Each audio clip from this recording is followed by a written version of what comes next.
Tarragona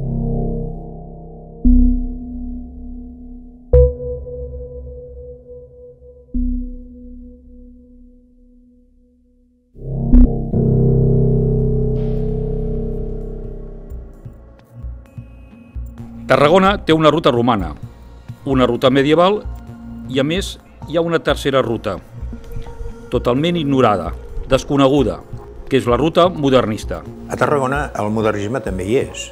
És un moviment que aquí a Catalunya va ser molt important.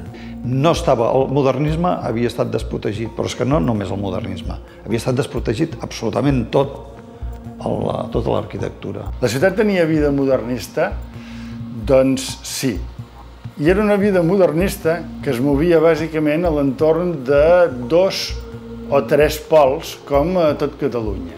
L'església de Jesús i Maria, l'única obra autèntica de Gaudí, que hi ha a la nostra demarcació, també és una peça preciosa, però també força desconeguda. O sigui que llavors ens dona una inspiració infinita, perquè qualsevol trosset de l'obra pot ser una obra en si mateixa, una obra artística. Tarragona té molt més modernisme del que la gent sap, no?